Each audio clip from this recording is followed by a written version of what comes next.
बात ये हुई थी कि लाइट रिएक्शन और डार्क रिएक्शन फोटोसिंथेसिस की दो रिएक्शंस है। तो मैंने आपको बताया था फोटोसिंथेसिस आप जब भी पढ़ेंगे तो आपको यही दो रिएक्शंस पढ़नी पड़ेंगी। एक रिएक्शन को हम लोग नाम देंगे लाइट रिएक्शन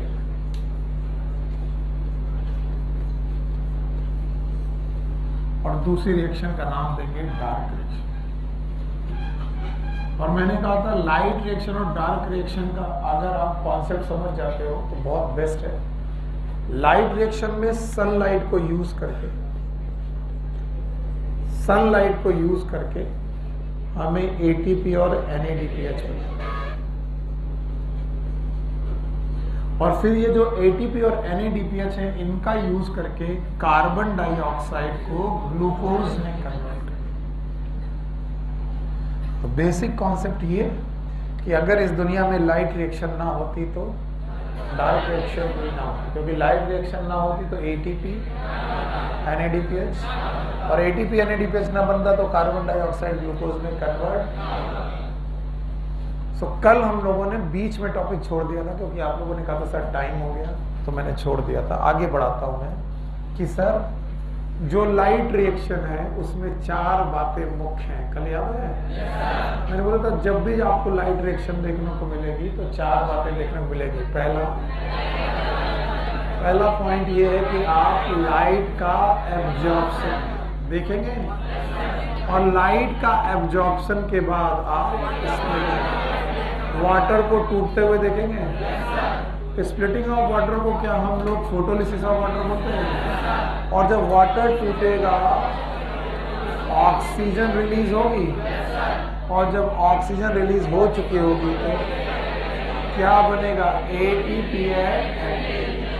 अगर आप रट रहे हैं तो रट लीजिए, नहीं तो आपको याद होना चाहिए लाइट रिएक्शन में मुख्य चार बातें हैं। One is light splitting of water, oxygen release and formation of ATP and NADP, जिसमें हमें पहला प्रोसेस डिटेल में पढ़ना है। The first process is light absorption and the light absorption is by the photosystem। मैंने पढ़ाए थे यस फोटो सिस्टम पढ़ाया था। फोटो सिस्टम की संरचना आपको याद है? बीचों बीच रिएक्शन सेंटर है और पेरीफेरी में रिएक्शन सेंटर की एंटीना।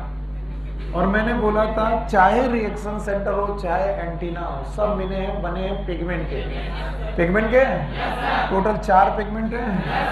क्लोरोफिल और कैरोटीन। मैंने कहा था कौन मेन है, तो रिएक्शन सेंटर में हमेशा कौन होगा? Chlorophyll A. बाकी एंटीना में कौन कौन होगा? Chlorophyll B, xanthophyll and carotene. So यहां से हमें पता चला था कि किसी भी फोटो सिस्टम की संरचना में एक बात पक्की है कि बीचों बीच में होगा रिएक्शन सेंटर और पेरीफेरी में antenna. And antenna is made up of main pigment के एसेसरी और एसेसरी पिगमेंट में चार की तीन। वन इज क्लोरोफिल पक्का। और फिर मैंने बोला था कि इन फोटो सिस्टम की संरचना में दिस फोटो सिस्टम की संरचना में फोटो सिस्टम दो प्रकार के हैं। शायद आपको याद हो कि सर फोटो सिस्टम है दो प्रकार के। एक है PS1 फोटो सिस्टम 1 और एक का नाम है PS2। What is PS2? Photo system. तो बताओ PS1 और PS2। PS1 is known as photo system 1 और PS2 is known as photo system 2। अच्छा, चाहे PS1 हो चाहे PS2 हो अपनी संरचना नहीं बदलने वाले। मैं तीसरी बार बोल रहा हूं, संरचना में बीचों बीच में रिएक्शन सेंटर हो और पेरीफेरी में एंटीना। हाँ, थैंक यू वेरी मच। अगर PS1 ऐसा है तो PS2 भी बिल्कुल ऐसा ही। बीचों बीच में क्या होगा? रिएक्शन सेंटर और रिएक्शन सेंटर के साथ साथ पेरीफेरी में एंटीना। आज मुझे इसको और डिटेल में पढ़ाना, और डिटेल में, और इसको डिटेल में पढ़ाते वक्त मैं एनसीईआरटी की कुछ लाइनें आपके सामने पढ़ूंगा, उनका मतलब समझेंगे। इन्होंने बोला कि जो रिएक्शन सेंटर है इट इज ऑफ क्लोरोफिल ए, तो भैया ये रहा क्लोरोफिल है। बोले इसका भी रिएक्शन सेंटर क्लोरोफिल ए का ही है। और यहीं पर सबसे बड़ी मुसीबत है कि अगर यहां पर भी क्लोरोफिल ए है और यहां पर भी क्लोरोफिल ए है, तो फिर ये PS1 क्यों और ये PS2? तो हम लोगों को बताया गया कि क्लोरोफिल ए के बहुत सारे मॉलिक्यूल हैं, there are so many molecule. अब जरा ध्यान सुनना, जो कल मैंने नहीं पढ़ाया मैं आज उसे डिटेल में जा रहा हूं। बोलते हैं इस दुनिया में क्लोरोफिल ए के बहुत प्रकार के मॉलिक्यूल हैं। जैसे मैं बोलूं क्लोरोफिल ए 660, इसका मतलब ये मैक्सिमम 600 नैनोमीटर की लाइट को एब्जॉर्ब करता है। सुन लो, अगर मैं बोलूं क्लोरोफिल ए 660, इसका मतलब कितना लाइट? अगर मैं बोलूं 670, इसका मतलब क्लोरोफिल ए का ये मॉलिक्यूल भी क्लोरोफिल ए का ही है, लेकिन लाइट कितनी ऑब्जर्व करता है? 670 नैनोमीटर। अगर मैं बोलूं क्लोरोफिल ए 680, तो ये मैक्सिमम लाइट कितनी ऑब्जर्व?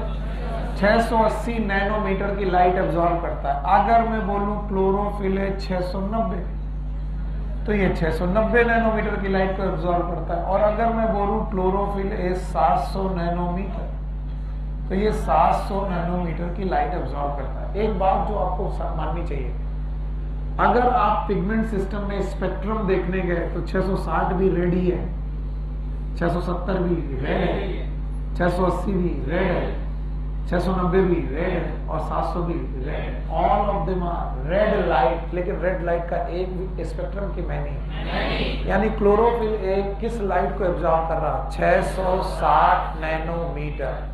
क्लोरोफिल ए 670 नैनोमीटर, फिर 680 नैनोमीटर, फिर 690, फिर 700। याद रखना, 660 नैनोमीटर लाइट अब्सॉर्ब करने की वजह से हम लोग इसे P660 बोलते हैं, जहां पर P का मतलब है पिगमेंट 660। इसे हम लोग P670 बोलते हैं, इसका मतलब है पिगमेंट 670। इसे बोलते हैं P680, इसका मतलब पिगमेंट 680। और इसको बोलते हैं P690, इसका मतलब पिगमेंट 690। और इसको बोलते हैं P700, इसका मतलब पिगमेंट 700। यहाँ पर P का मतलब क्लोरोफिल ए ही है, तो अगर मैं P बोल रहा हूँ 660, तो ये क्लोरोफिल ए है। 680, 670, 700, ये सारे के सारे पिगमेंट क्लोरोफिल ए को ही रिप्रेजेंट करते हैं। चलिए, अगर आप इनके वेरिएशन सीख चुके हैं तो मुझे दोबारा बताइए मैं क्या पूछ रहा हूं, आप बताएंगे?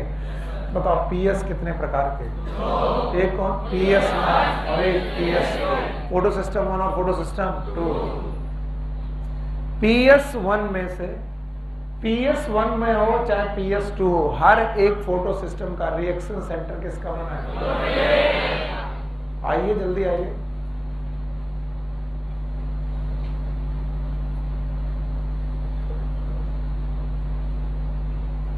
रिएक्शन सेंटर किसका बना होगा? क्लोरोफिल ए।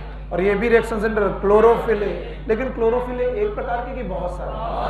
कुछ 660, कुछ 670, कुछ 680, कुछ 690, कुछ 700। तो इसमें अंतर इतना बताया गया कि जो PS1 है ये पहले डिस्कवर किया गया, फर्स्ट डिस्कवर्ड सिस्टम, पहले डिस्कवर किया गया। और डिस्कवर करके ये माना गया कि जो रिएक्शन सेंटर का क्लोरोफिल ए है, इसका मैक्सिमम एब्जॉर्प्शन 700 नैनोमीटर का है। यानी यहाँ पर क्लोरोफिल ए तो है, लेकिन सारे क्लोरोफिल ए हैं कि 700 नैनोमीटर, यानी P700 यहाँ है। और दूसरा, इसके रिएक्शन सेंटर में बताया गया यहां पर जो रहता है इट इज P680। फिर से बोलो, तो बताओ क्या ये भी क्लोरोफिल ए है? ये भी क्लोरोफिल ए है, पर दोनों क्लोरोफिल एक है कि अलग अलग? ये वाला 700 नैनोमीटर और ये वाला 600।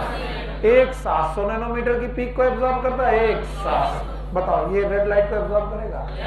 ये भी करेगा। दोनों की वेवलेंथ एक है? Yes sir. एक की अलग, ये मैक्सिमम और ये पक्का। बाकी हमको एक चीज मालूम है कि सर यहां पर क्लोरोफिल भी होगा, ज़ैंथोफिल होगा, कैरोटीनॉइड होगा। वेरी गुड, शाबाश। अभी आप सब कुछ नहीं जानते, मैं फिर से बोल रहा हूं। सर हमें इतना मालूम है यहां पर क्या होगा, क्लोरोफिल बी, ज़ैंथोफिल, कैरोटीन। तो बताओ एंटीना में एक लोग कि तीन लोग? बोलो कौन कौन? Chlorophyll B, xanthophyll, carotene. और रिएक्शन सेंटर पर क्लोरोफिल ए और क्लोरोफिल ए दोनों बार एक ही के अलग अलग। यहाँ पर 680, यहाँ पर 700। पक्का?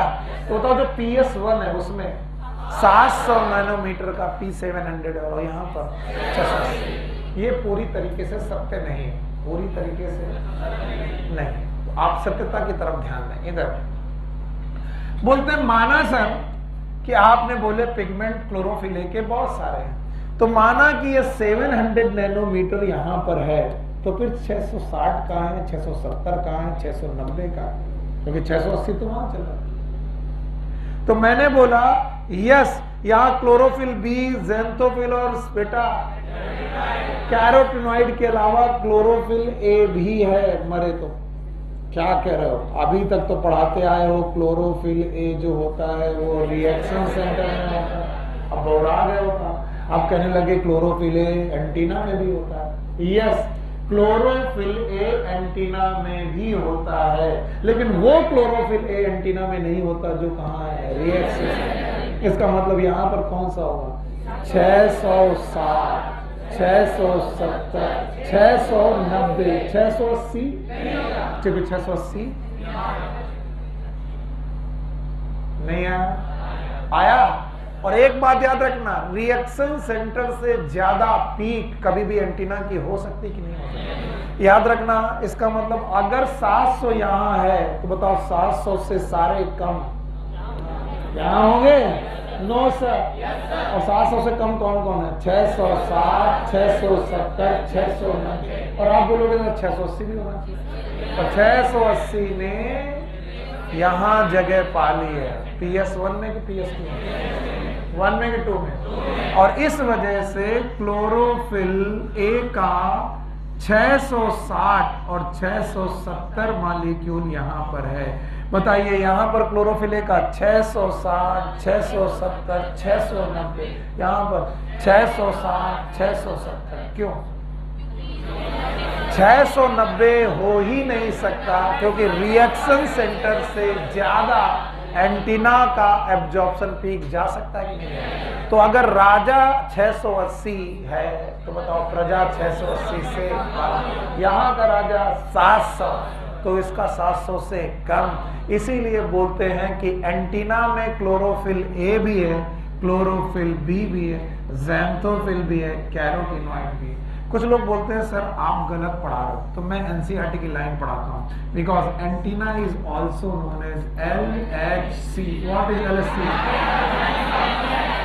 And this antenna is also known as LHC। What is LHC? Light harvesting complex. क्या दोनों लाइट हार्वेस्टिंग कॉम्प्लेक्स हैं? और दोनों लाइट हार्वेस्टिंग कॉम्प्लेक्स एक जैसे कि अलग अलग? पता नहीं। दोनों में xanthophyll, yes, carotenoid, chlorophyll B है, क्लोरोफिल ए है, लेकिन जो क्लोरोफिल ए यहाँ है वही सारी यहाँ नहीं है, कुछ है। पक्का? और बताओ यहाँ का रिएक्शन सेंटर यहाँ पर। अब सुनो, एनसीईआरटी कहती है LHC है वो all the pigment. LHC, what is LHC? Light harvesting complex have all the pigment except chlorophyll A. No, except one molecule of chlorophyll A. कौन सा मॉलिक्यूल? 7। फिर से सुनो, जल्दबाजी में मत रहो, नहीं घर यहां से बाहर निकलोगे फिर गालियां निकालोगे। बुक बोलती है LHC है ऑल द पिगमेंट। इसका मतलब LHC में क्लोरोफिल ए भी है, क्लोरोफिल बी भी है, ज़ैंथोफिल भी है, कैरोटीनॉइड भी है, except one molecule of chlorophyll A. और वो वन मॉलिक्यूल कहाँ है? Reaction centre. कहाँ पर? या फिर LSC have all the pigment यानी chlorophyll A, chlorophyll B, xanthophyll, carotene except and that one molecule chlorophyll is present in reaction center। बताओ दोनों का रिएक्शन सेंटर सेम कि अलग है? यहाँ पर नहीं है। चलिए नोट बुक दीजिए मुझे। कुछ NCERT की लाइनें बहुत ज्यादा इंपॉर्टेंट होती हैं, इसलिए मेरे साथ पढ़िए, वरना ये बहुत मुश्किल करेगा। आप घर जाओगे, आप एक दूसरे से लड़ोगे। पेज नंबर 211 है। मैं 211 पेज की लाइनों को समझाने की कोशिश करता हूं, आप समझने की कोशिश करिए। लाइट रिएक्शन और the photochemical phase include light absorption. बताइए लाइट रिएक्शन का दूसरा नाम? Photochemical phase include light absorption, water splitting, oxygen and the formation of high energy chemical intermediate ATP NADPH। भूले नहीं हो तो मैंने बता दिए थे पहले। लाइट रिएक्शन में एक काम की चारों लिखे हैं। पहला light absorption, water splitting, oxygen release, formation of ATP and NADPH। अच्छा आगे सुनो। Several protein complex are involved in the process। इनमें बहुत सारे प्रोटीन कॉम्प्लेक्स इन्वॉल्व है। The pigment are organized into two discrete light harvesting complex। बताओ कितने LHC हैं? एक LHC PS2 का और एक PS1। सर ऐसा कहाँ लिखा है? मैंने कहा मैंने पूरा कहाँ पढ़ा? देखो पूरा पढ़ रहा हूँ। The pigment are organized into two discrete photochemical light harvesting complexes within PS1, PS2। तो LHC किसके अंदर है? PS1 के और PS2। यानी LHC ये वाला किसके अंदर? PS2 के, और ये वाला PS1। ये मैंने बोला कैसे है? फिर से बोलो, लाइट हार्वेस्टिंग कॉम्प्लेक्स कहां पर है? PS1 में भी और PS2। आगे these are named in the sequence of their discovery। इसका मतलब पहले कौन खोजा गया और बाद में PS2 and not in the sequence in which they function during the light reaction। ये उस सीक्वेंस में नहीं रखे गए हैं जिस दौरान सीक्वेंस में रिएक्शन होती है, बल्कि किस सीक्वेंस में? तो पहले कौन खोजा गया? फिर PS2। अब इसके बाद की लाइन को अंडरलाइन करना है।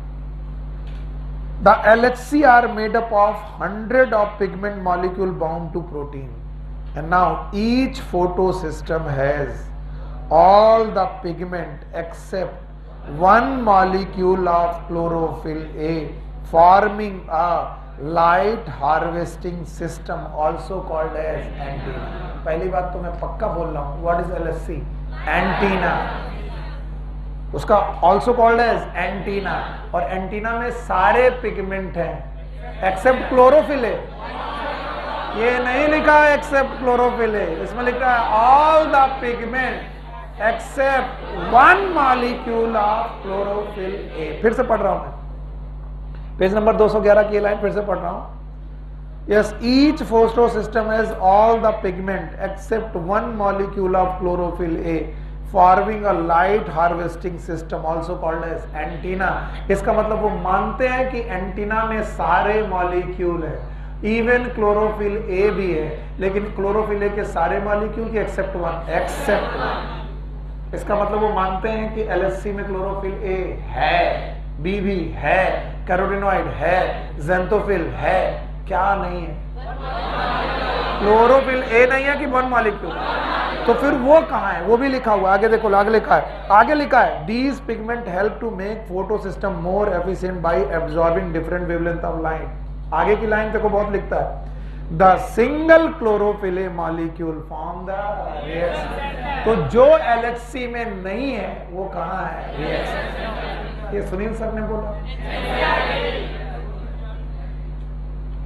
अगर कुछ लड़ाई लड़नी है मुझसे लड़ लो, क्योंकि अभी इसके तरह तरीके की बातें वर्जन लेके तुम आओगे, फला सर ने ये बोला, फला सर ने ये बोला, हमको नहीं चाहिए। किसी सर का नाम मत लेना, मुझे एनसीईआरटी की लाइन बताओ। एलएचसी के सामने एंटीना लिखा है, light harvesting system also called as antenna. इसका मतलब एंटीना और रिएक्शन सेंटर एक ही है कि अलग अलग? अलग अलग। और एंटीना में सारे पिगमेंट हैं except chlorophyll A, except one molecule of chlorophyll, and that one molecule of chlorophyll is present in reaction.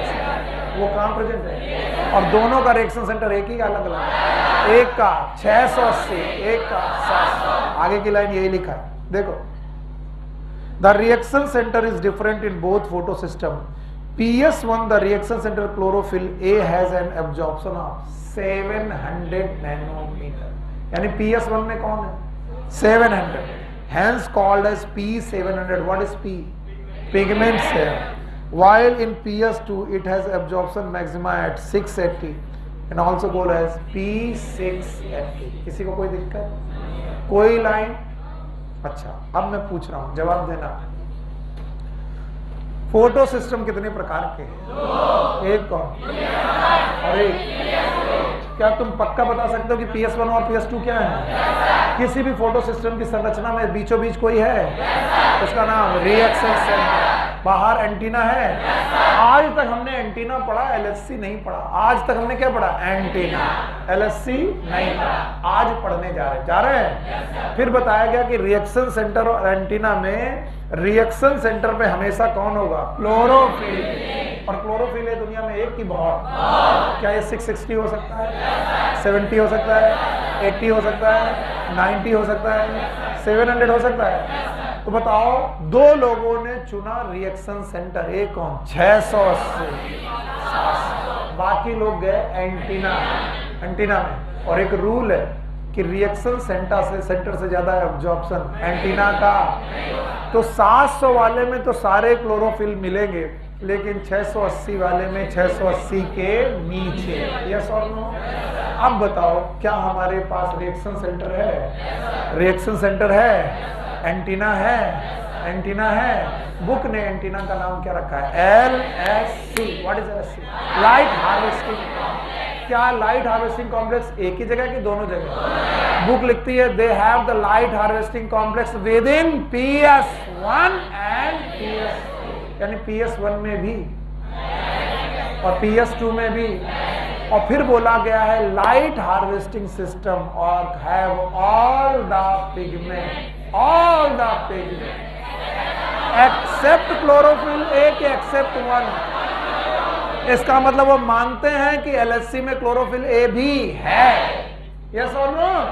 लेकिन सारे है कि सारे नहीं है? सारे नहीं, उनमें से दो नहीं है। एक में 680 और एक में 700। तो वो सिंगल मॉलिक्यूल जो नहीं है वो एंटीना में नहीं है, तो कहाँ है? रिएक्शन। और उसी रिएक्शन सेंटर की वजह से कितने प्रकार के लोग? दो, एक PS1 और एक PS1 का मैक्सिमम एब्जॉर्प्शन 700, 600 नहीं आया। तो बताओ, एलएचसी का दूसरा नाम एंटीना। एंटीना होगा फुल फॉर्म लाइट हार्वेस्टिंग। और बोलते हैं these light harvesting complex and photo system they are arrange in a scheme. ये सारे के सारे फोटो सिस्टम आपको ये एक स्कीम में अरेंज मिलते हैं, और उस अरेंजमेंट ऑफ द स्कीम का नाम है Z scheme. Arrangement in a particular scheme, and this scheme is known as Z scheme. इस जेड स्कीम को बुक ने एक टॉपिक में पढ़ाया है, और उस टॉपिक का नाम है electron transport. Electron transport only. Book में देखो क्या लिखा है? सिस्टम भी लिखा है? नहीं लिखा है। उन्होंने कहा है इस जेड स्कीम को समझने के लिए आपको इलेक्ट्रॉन ट्रांसपोर्ट समझना पड़ेगा। तो बोलते हैं पूरे फोटो सिस्टम एक प्रकार की स्कीम में है। भूमिका क्या बताया इसने? हाँ बताओ, खड़ी हो। क्योंकि कुत्ते की पूंछ टेढ़ी की टेढ़ी रहती है। एक कहानी सुनाएगी कि कुत्ते की पूंछ को एक बड़ी सीधी रॉड में 15 साल के लिए रखा गया। लाइफ स्पैन होता है कुत्ते का 15 साल। पर जैसे ही वो मरने वाला था वो पाइप हटाई गई, पूछ टेढ़ी की टेढ़ी। क्या बोला इन्होंने?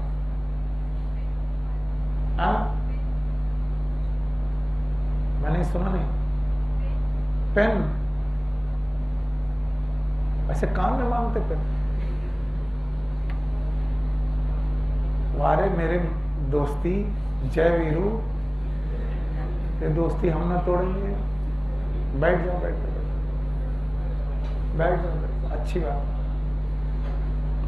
होनी भी चाहिए, अच्छी दोस्ती। एक साथ मार खाए, एक साथ पले बड़े, एक साथ सेलेक्ट हुए, एक साथ पढ़ने गए, ऐसी दोस्ती की कहानी याद आ गई। सिर खेड़ा की किताब में मैंने पढ़ी थी, अचानक इमोशनल हो रहा हूँ, पढ़ा सुना ही देता हूँ। सिर खेड़ा सुनो। इन्होंने किताब लिखी है यू कैन विन, जीत आपकी। तो एक्चुअली उन दोनों किरदार के एग्जैक्ट नाम नहीं मुझे मालूम। Let's suppose these are the Tom and Harry. मुझे मालूम नहीं कि उन दोस्तों का नाम क्या था, मैं भूल चुका हूं, मैंने बहुत दिन पहले पढ़ी थी। But they are the Tom and Harry. नहीं, now these are Tom and Harry. मैं कोई कार्टून कैरेक्टर नहीं पढ़ा रहा हूं, मैं ऐसे ही नाम ले रहा हूं। मैं सिर खेड़ा की उस किताब के दोनों कैरेक्टर के नाम भूल चुका हूं। कहानी सुनो, ये ए और बी भी हो सकते हैं। मैंने टॉम एंड हैरी बोला। टॉम हैरी एक ही मोहल्ले के रहने वाले दो लड़के, बचपन में एक साथ पले बड़े, एक साथ स्कूल गए, एक साथ कॉलेज गए, एक साथ एग्जाम पास किया मिलिट्री का, एक साथ सैनिक बने और सैनिक बनकर के एक साथ फ्रंट पे गए। फ्रंट मतलब युद्ध, वॉर। और जब वॉर में गए तो इतने दिनों तक साथ रहते थे कि दोनों एक दूसरे को बखूबी जानते थे, इतना बखूबी जानते थे कि दोनों एक दूसरे की पसंद नापसंद, रहना खाना पीना सब जानते। पर जब वो वार पे गए तो दो अलग अलग मोर्चों पे भेजे गए, एक ए मोर्चा और एक बी मोर्चा। पहली बार जिंदगी में वो अलग अलग मोर्चों से लड़ाई लड़ रहे। यानी टॉम ए मोर्चे से लड़ाई लड़ रहा था, हैरी बी मोर्चे से लड़ाई लड़ रहा था। दोनों ने जाते वक्त एक दूसरे को गुड बाय किया, फिर मिलेंगे यार, जिंदगी रही, फिर से मिलेंगे। युद्ध चल रहा। युद्ध होते होते अचानक खबर आई कि ए मोर्चे की, ए फ्रंट के सारे सैनिक की डेथ हो चुकी है। सारे सैनिकों की डेथ हो चुकी है। और ये खबर बी वाले मोर्चे तक पहुंची जहां पर हैरी था। पर हैरी से टॉम ने वादा किया था कि एक बार और मिलेंगे यार, मिलेंगे, जरूर मिलेंगे। तो हैरी ने अपने कमांडर से कहा कि मैं ए वाले मोर्चे पे जाना चाहता हूं। बोले क्यों आना चाहते हो? बोले मुझे अपने दोस्त से मिलना है। बोला यार अब वहां जाने का कोई फायदा नहीं, गोलियां मारी चल रही हैं और पूरे के पूरे सैनिक मर चुके। उसने कहा नहीं, बस मुझे एक बार जाने दीजिए। तो कमांडर ने कहा यार जाओगे तुम भी मर सकते हो। बोला नहीं, मुझे जाना है, जिंदगी का आखिरी काम अगर करना है तो मुझे अपने दोस्त से मिलना है। तो ये हैरी टॉम से मिलने के लिए ए मोर्चे पे गया। उसने देखा सारे सैनिक मर चुके हैं। ढूंढते ढूंढते वो टॉम की बॉडी के पास पहुंचा। टॉम की आखिरी सांसें चल रही थी। और जैसे ही टॉम ने हैरी को देखा, टॉम ने कहा हैरी से, दोस्त मुझे मालूम था तुम जरूर आओगे। और ये कह के वो मर गया। कहानी खत्म।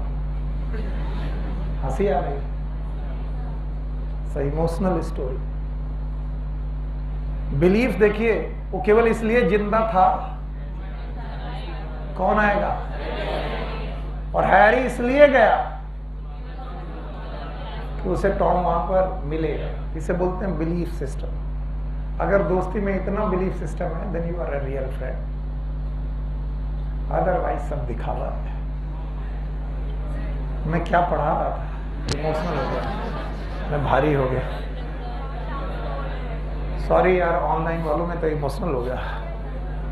कभी किसी के पास ऐसा दोस्त रहा है? हाँ, मेरे पास रहा है। पूर्वाल सर, कल मैंने कहा था he is a good teacher, is a damn good teacher, बहुत बढ़िया टीचर है। But is a fake man, वो एक झूठा आदमी है। तुमने उससे उम्र नहीं पूछी?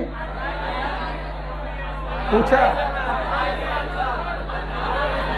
Is a damn good teacher. Purwal sir से बेहतर टीचर कहीं नहीं मिलेगा। ओके, आगे चलते हैं हम लोग। तो भैया हम लोग इलेक्ट्रॉन ट्रांसपोर्ट पढ़ रहे थे। अब देखो दोस्ती वाला काम मत करना, अच्छी दोस्त के लिए बात करने की जरूरत नहीं है, अपना काम करते। तो हुआ क्या कि जो फोटो सिस्टम है वो अरेंज है, किसमें अरेंज है? जेड स्कीम, एक स्कीम में अरेंज है, और ये रिएक्शन चालू करते हैं PS2 से। एक फोटो सिस्टम है PS2, उसमें पिगमेंट 680 नैनोमीटर की मैक्सिमम लाइट को एब्जॉर्ब करता है, और इस पर सनलाइट पड़ती है। सॉरी, जस्ट बिकॉज मैंने एंटीना नहीं बनाया तो पिगमेंट रूट गया। आइए एंटीना भी बना देते हैं। ये रहे एंटीना, और जब इस एंटीना पर लाइट पड़ती है तो ये लाइट एंटीना से होते हुए पिगमेंट सिस्टम 1 पे जाती है, सॉरी पिगमेंट सिस्टम 2 पे जाती है। पिगमेंट सिस्टम 2 से एक इलेक्ट्रॉन निकलता है जो कि हाई एनर्जी है। कोई बताए क्यों? आपको मालूम होना चाहिए यहां से क्या आ रहा है, फोटोन। फोटोन आया, और फोटोन से मेटल में एक इफेक्ट होता है। मेटल में, किसमें? That is known as photoelectric effect. ठीक वैसा ही इफेक्ट फोटोन जब पिगमेंट में पड़ता है तो क्या निकलता है? इलेक्ट्रॉन। क्यों? क्योंकि ये फोटोन के पास हाई एनर्जी होती है, और इस हाई एनर्जी को ये ट्रांसफर करते हैं, और ट्रांसफर पिगमेंट सिस्टम 2 के क्लोरोफिल A मॉलिक्यूल तक जाता है। किसके? क्लोरोफिल A के मॉलिक्यूल के पास इलेक्ट्रॉन है, और इलेक्ट्रॉन हाई एनर्जी लेकर के बेटा अप हिल जाते हैं। डाउन हिल की अप हिल?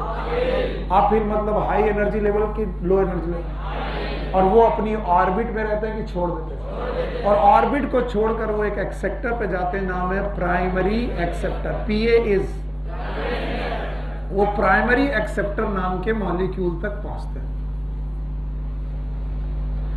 प्राइमरी एक्सेप्टर पहुंचने पर ये इलेक्ट्रॉन अपनी एनर्जी, हाई एनर्जी लेकर के जाते हैं। इसके बाद इलेक्ट्रॉन को याद आता है कि ये high energy is a transient, permanent की ट्रांजिएंट, यानी ये एनर्जी बहुत दिनों तक रहेगी नहीं। इसलिए इलेक्ट्रॉन अपनी एनर्जी को लॉस करके अपना इलेक्ट्रॉन प्राइमरी एक्सेप्टर प्लास्टोक्विनोन नाम के केमिकल को या मॉलिक्यूल को देते हैं।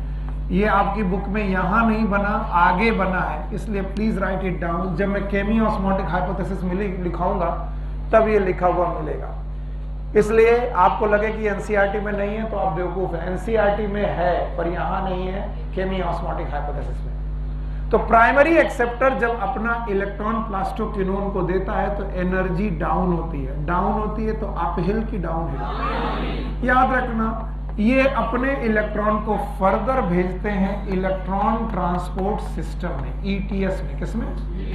यानी कि प्लास्टोक्विनोन से इलेक्ट्रॉन और भी डाउन हिल आता है, और भी डाउन हिल आता है, और अब की बार वो घुसता है ETS में। What is ETS?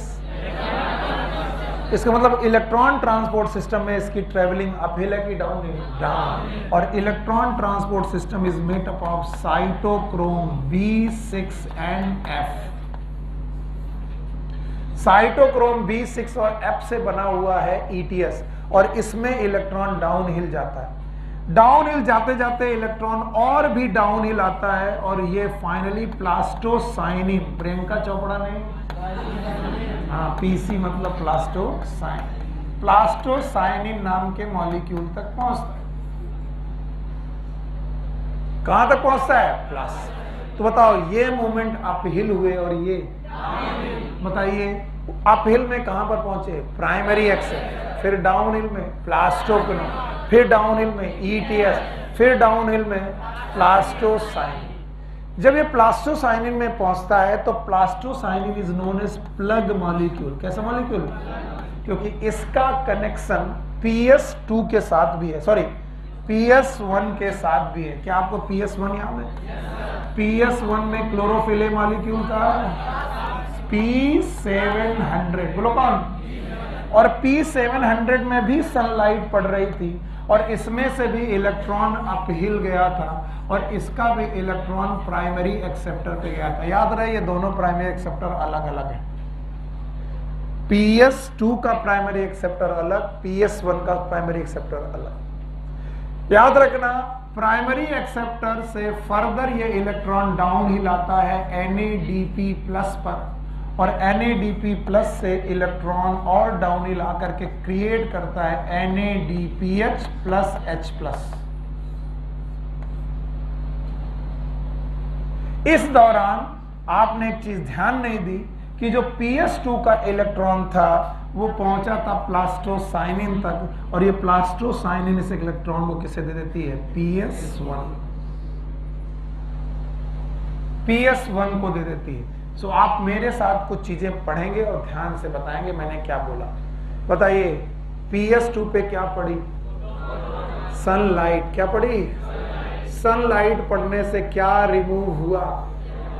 मजा नहीं आया? इलेक्ट्रॉन डाउन हिल गया क्या? प्राइमरी एक्सेप्टर तक गया? प्राइमरी एक्सेप्टर से ETS पे आया थ्रू प्लास्टोक्विनोन, अपहिल की डाउन हिल। इलेक्ट्रॉन ETS से आया PS1 में through PC। What is PC? Uphill की डाउन हिल। तो पहला मूवमेंट, दूसरा, तीसरा, फिर मजा नहीं आ रहा मुझे? देख लो ध्यान से। पहला मूवमेंट,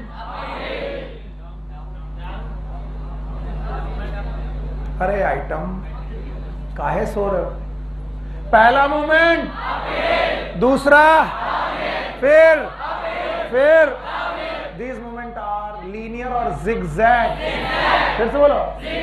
और इस जिगजैग मूवमेंट की वजह से इसका नाम जेड स्कीम नहीं है। नहीं है, जो बोल रहा हूं मेरी बात को मार्क करो। नहीं है मतलब नहीं है, ये तुमको गलत पढ़ाया गया। मैंने नहीं पढ़ाया, मैंने कभी नहीं पढ़ाया। अगर तुमने मेरे से कहा कि मैंने पढ़ाया तो तुमको मैं थप्पड़ियाऊंगा। ये मोशन जिगजैग है, इस वजह से जेड स्कीम नहीं है। क्यों? क्योंकि हम जानते हैं कि इलेक्ट्रॉन पहले लो एनर्जी से, मेरे साथ बात कर लो पूरी, कोई भी बात छूटनी नहीं चाहिए। इलेक्ट्रॉन पहले कहां से गया?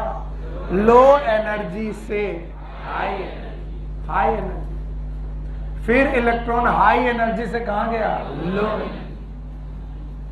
और फिर लो एनर्जी से कहां गया? High energy. और फिर हाई एनर्जी से कहां गया? लो। तो कई बार लोग मुझसे कहते हैं कि सर इलेक्ट्रॉन जिगजैग मोशन कर रहा है, पहले अप हिल, फिर डाउन हिल, फिर अप हिल, फिर डाउन हिल, और इस जिगजैग मोशन की वजह से इसका नाम जेड स्कीम होना चाहिए। नहीं है। क्यों? क्योंकि बुक लो एनर्जी की बजाय इस बात पर ज्यादा ध्यान दे रही है, और उस बात का नाम है रेडॉक्स पोटेंशियल। क्या नाम है? वो मानते हैं कि हर इलेक्ट्रॉन कैरियर का यहां पर एक redox potential, because electron carrier यहां पर रेडॉक्स रिएक्शन कर रहे हैं, और रेडॉक्स रिएक्शन करने की वजह से हर बंदे का अपना एक रेडॉक्स पोटेंशियल है, और इलेक्ट्रॉन हमेशा लो रेडॉक्स पोटेंशियल से हाई रेडॉक्स पोटेंशियल पर जाता है, और हाई रेडॉक्स पोटेंशियल से फिर कहां से आता है? लो रेडॉक्स पोटेंशियल। और फिर बेटा लो रेडॉक्स पोटेंशियल से वो कहां जाता है? High redox potential. बोलते सर बकवास कर रहे हो, बात तो वही है। वही बात नहीं, अभी थोड़ी देर बाद देखोगे। हाई रेडॉक्स पोटेंशियल से फिर कहां आता है? लो रेडॉक्स पोटेंशियल। एक बार मेरे साथ बोल दो ताकि मैं पढ़ने में, एनसीईआरटी पढ़ने में डर ना लगे मुझे। बोलो। पहले क्या पढ़ी? सनलाइट पढ़ी। किस में पढ़ी? PS2 में पढ़ी। PS2 के मॉलिक्यूल के पास रेडॉक्स पोटेंशियल कम की ज्यादा? कम। अबे आइटम ये कैसा है? लो रेडॉक्स पोटेंशियल। और जब एनर्जी पड़ी तो इलेक्ट्रॉन कहां जाएगा? लो से हाई। तो बताओ अगर हाई होता तो इलेक्ट्रॉन यहीं रहता, यहां रहा कि छोड़ दिया? तो ये कौन है? लो रेडॉक्स पोटेंशियल से कहां गया? हाई। और हाई से लो, लो से हाई, हाई से लो। तो ये जो हाई लो लो हाई चल रहा वो एनर्जी के रेस्पेक्ट में तो चल ही रहा है, साथ में किसके रेस्पेक्ट में चल रहा है? Redox potential. किसके रेस्पेक्ट में? हमें तो डाउट है कि तुम्हें कुछ आ रहा है। आ रहा है? अच्छा आ रहा है तो बताओ कहां से चालू हुआ? उधर से देखना बंद करो, उधर देखना बंद करो। अब मुझे बताओ कहां पर लाइट पड़ी? लाइट पड़ी तो बेटा इलेक्ट्रॉन निकला, लो एनर्जी की हाई एनर्जी? अरे इलेक्ट्रॉन जब निकलेगा काहे? अगर एनर्जी इलेक्ट्रॉन निकला है इसका मतलब वो सनलाइट यूज कर चुका है, नहीं तो अपने घर में आराम से रहता है। गुस्सा आ गई का? गुस्सा नहीं होते, ऐसे बोलते हैं, काकी बोल दिया इसलिए। अच्छा बिटिया बिटिया बिटिया, जब सनलाइट पड़ी, ध्यान सुनो, सब सनलाइट पड़ी तो एनर्जी एब्जॉर्ब हुई, और एब्जॉर्ब हुई तो इलेक्ट्रॉन निकला। इसका मतलब इलेक्ट्रॉन जब निकला है तब तक वो एनर्जी को क्या कर रखा? हाई। तो बताओ लो एनर्जी से हाई, हाई एनर्जी से लो से हाई से। अब बहुत बार नहीं है, गिनो आइटमों का। पहले हाई टू लो, आप हिल की डाउन हिल, फिर हाई टू आप हिल की डाउन हिल, फिर लो टू हाई आप हिल की डाउन हिल, फिर हाई टू लो आप हिल की डाउन हिल। तो यही तो कर रहा है इलेक्ट्रॉन। पहले जा रहा अप हिल, फिर जा रहा है डाउन हिल, फिर जा रहा है अप हिल, फिर जाना है डाउन हिल। तुम कहाँ हंस रहे हो? अच्छा अबे आइटम होगा, इधर देखो मेरे बच्चों। अगर मैं टॉपिक सही से पढ़ा लेता हूं तो मुझे भी रात में आराम से नींद आती है। मैं अपनी नींद की गोलियों के लिए अक्सर ये काम करता हूं। आप पढ़ा दो मुझे, बताओ सनलाइट कहाँ पड़ी? PS2 में पड़ी।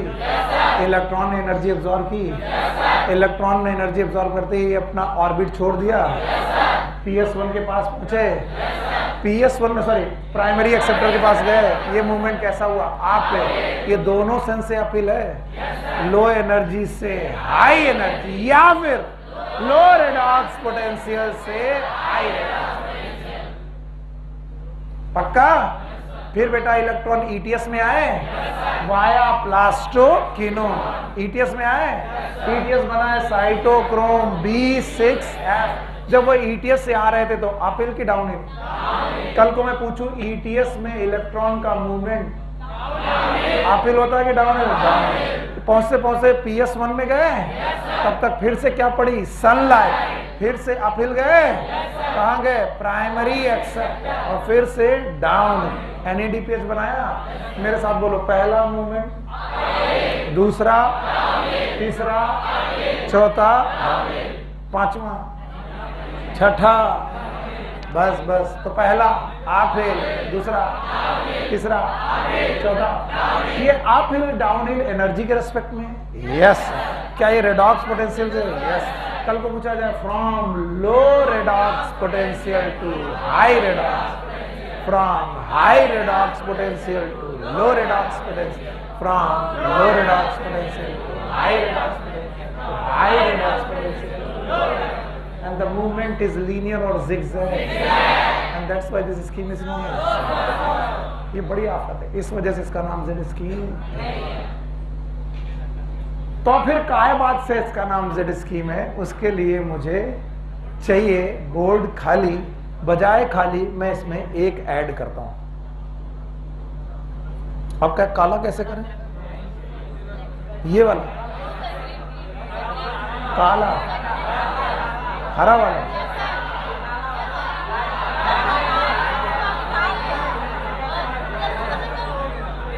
ये क्या बात है भाई, जबरदस्त। आप ध्यान सुनो मेरे बच्चे, मेरे बाबू, मेरे सोना। बोला गया कि हम लोग एक ग्राफ बनाते हैं, सुनना तो है, मत सुनो मरो। और y एक्सिस पे हम रेडॉक्स पोटेंशियल लेते हैं। क्या लेते हैं? रेडॉक्स। और एक्स एक्सिस पे मैं सीक्वेंस ऑफ इलेक्ट्रॉन कैरियर लेता हूं।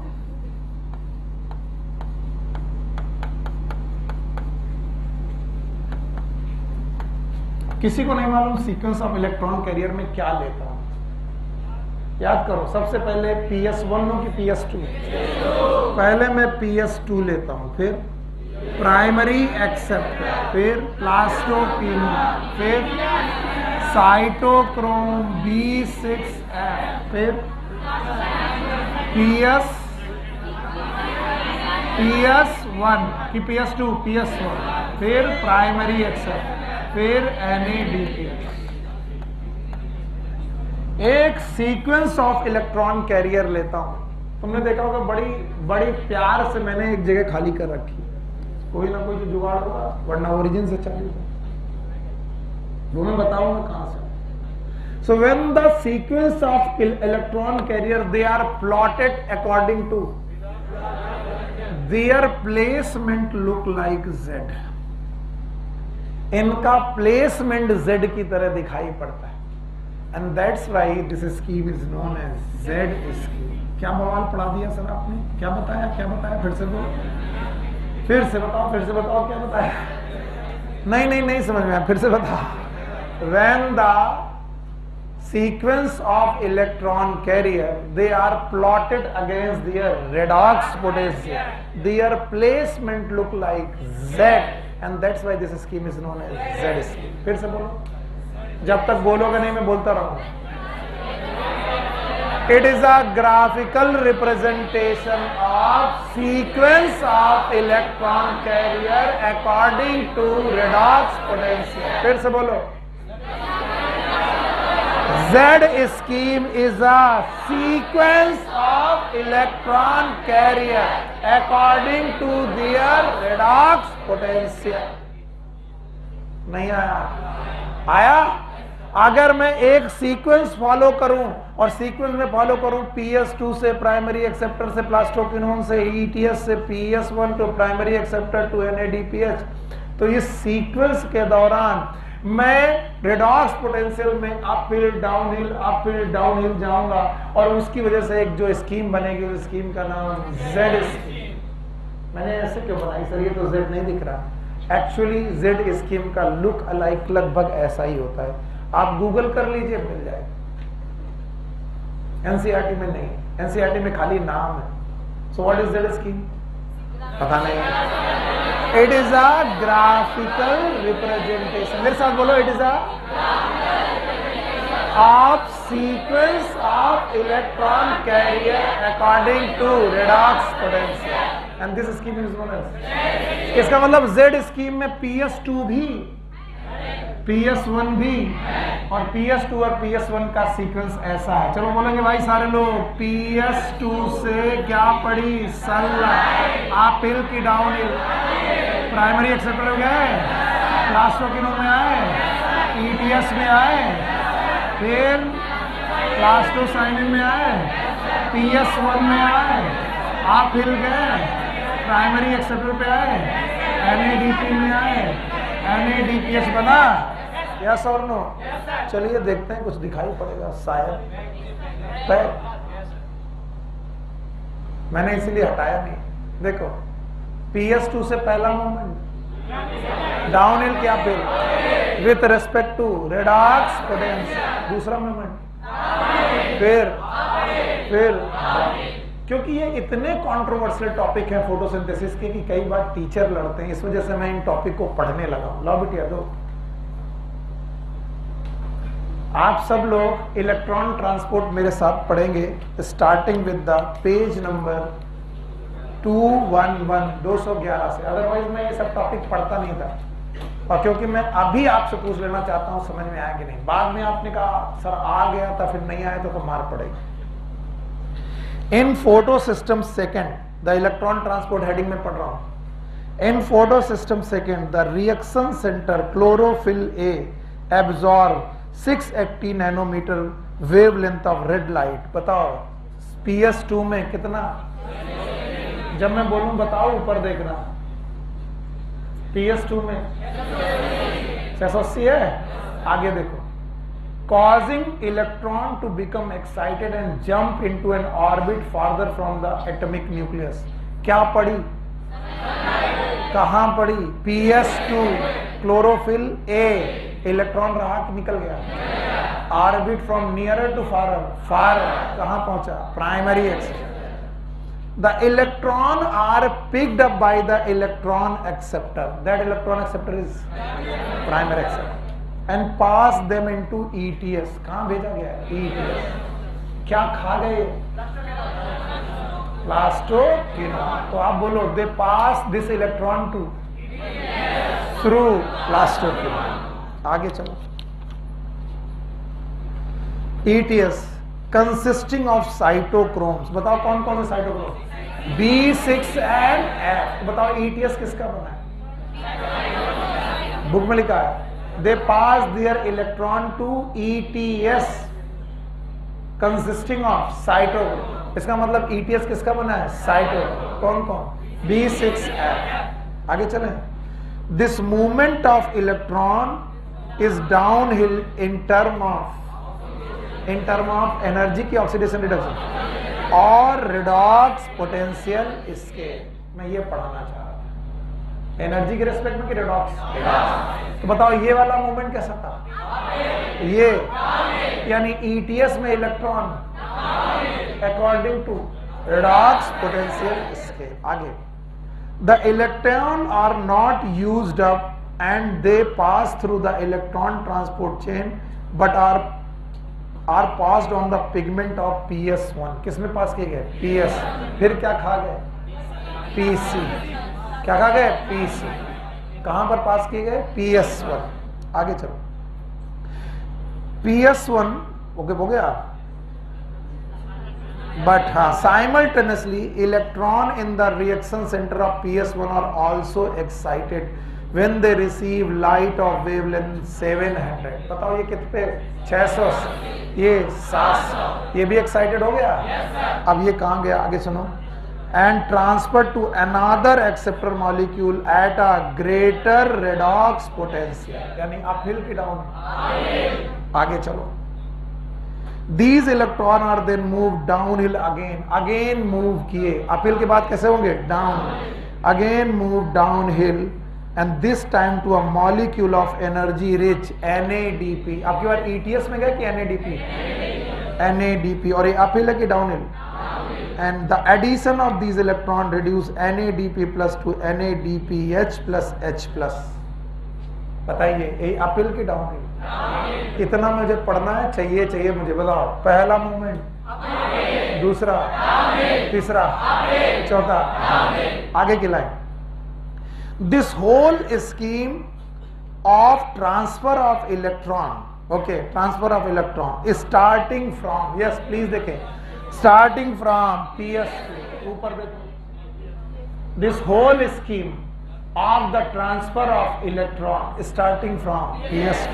यहां पर आए PS2 uphill to the. किसी को अगर लग रहा हो कि सर ने uphill नहीं पढ़ाया, NCERT में नहीं लिखा, तो लिख दिया गया PS2 से uphill to the acceptor. आ गया. down to the ETS up to PS1. देखो ये भी लिखा है. This whole scheme PS2 uphill to the acceptor down to the ETS chain up to PS1. Excitation of electron transferred to another acceptor, यानी फिर से uphill and finally downhill to NADP, reducing it to NADPS is known as Z scheme due to its characteristic shape. यहाँ तक आते आते लगता है Sunil sir गलत पढ़ा रहे हैं, क्योंकि NCERT ने लिख दिया है पहला अपहिल, दूसरा फिर अपहिल, फिर इस अपहिल डाउनहिल की वजह से इसका नाम क्या है? Z स्कीम, क्योंकि ये शेप में ऐसी है. ये बुक लिखती है, लेकिन पिक्चर अभी बाकी है मेरे दोस्त. आखिरी की लाइन पढ़ो. This shape is formed. This shape is formed when all the carrier are placed in a sequence on redox potential. तो ये Z है कि स्केल में है? इसका मतलब है इसका मतलब है रेडॉक्स पोटेंशियल स्केल की बेसिस पर वो क्या है, जेड, ना कि zigzag. And what is Z scheme? It is a sequence of electron carrier according to their. मैं आखिरी में फिर से वो लाइन पढ़ता हूं, दिस शेप इज फॉर्म। कब फॉर्म होता है?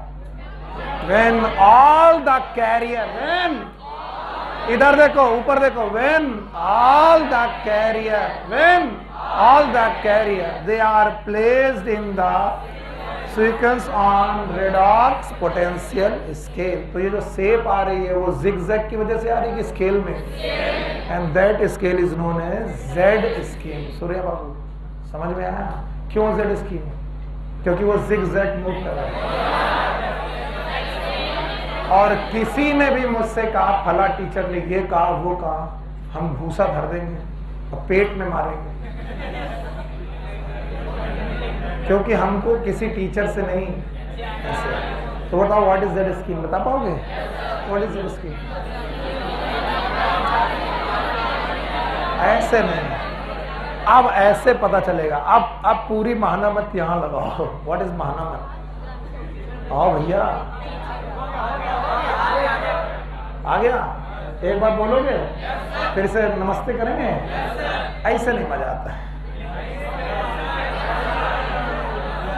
ऐसे मजा आता है।